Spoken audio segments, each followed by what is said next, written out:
So hello everyone, welcome back to my channel Chinu TV. और आज मैं बात करने वाला हूं उस टाइम की जब मैं फंस गया था बालकनी में और मुझे बालकनी का शीशा तोड़ के अंदर आना पड़ा। ये आपके जिंदगी का सबसे बुरा सपना हो सकता है। तो वो समय था उस टाइम का जब कोविड का फर्स्ट वेव आया था और गवर्नमेंट ने सारी फ्लाइट्स बंद कर दी थी। जब सारे लोग बालकनी में तालियां बजा रहे थे, उस टाइम सारी कॉलेजेस बंद हो चुकी थी।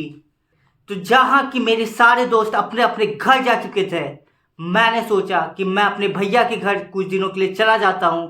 अगर कॉलेज नहीं खुलता है तब मैं अपने घर आ जाऊंगा। जब फ्लाइट्स चालू हुई तो मैं अपने भैया के घर से अपने फ्लैट आ गया कुछ सामान लेने, और अगले ही दिन मेरी फ्लाइट थी मेरे होम टाउन के लिए। तो दोस्तों, सुबह का टाइम था और मैंने सोचा नेचर को एंजॉय किया जाए। और आप देख सकते हैं मेरे बालकनी का व्यू कितना अच्छा है। तो फिर मैं अपनी पानी की बोतल उठाई और मैं चला गया बालकनी में, और फिर इसे मैंने बाहर से बालकनी का दरवाजा बंद कर दिया। और वो बालकनी ऐसी थी कि एक बार आप उसे बंद कर दो तो फिर वो अंदर से ही खुल सकती है, बाहर से वो बालकनी नहीं खुल सकती है। और दोस्तों, घर पे कोई नहीं था और मुझे कुछ टाइम तक तो रियलाइज ही नहीं हुआ कि मैंने क्या कर दिया है। कुछ टाइम नेचर को एंजॉय करने के बाद अचानक से मुझे याद आता है कि मैंने ये क्या ब्लंडर कर दिया, और मैं बिल्कुल परेशान हो गया। मैं इधर उधर चिल्लाने लग गया पर कोई सुनने वाला नहीं। मुझे समझ नहीं आ रहा मैं क्या करूं। मैं बालकनी को तेज से खींचने लग गया पर कोई फायदा नहीं। मेरा दिमाग उस टाइम बिल्कुल ब्लॉक हो चुका था।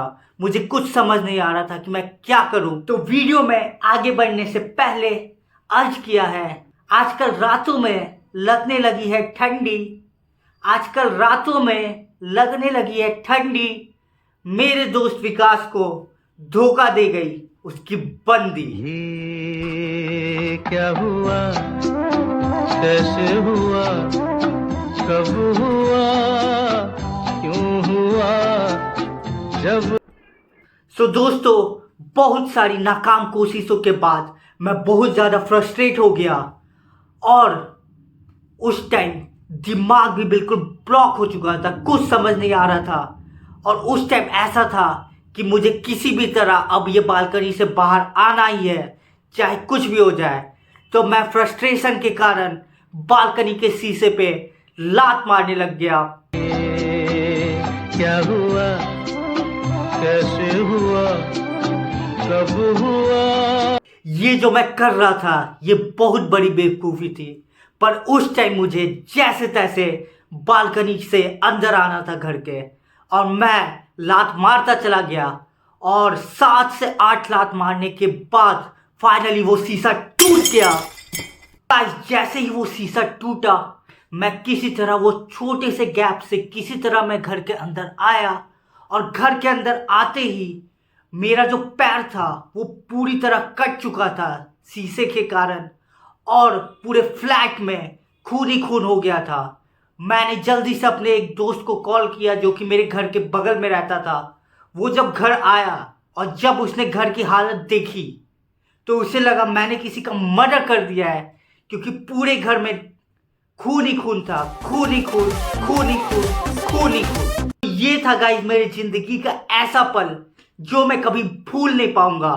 और अगर ये आपके साथ होता है तो आप ऐसी हरकत तो कतई मत करना। आप थोड़ा पेशेंस रखना। वो तो प्रभु श्री राम की कृपा थी कि मैं बच गया। श्री राम जानकी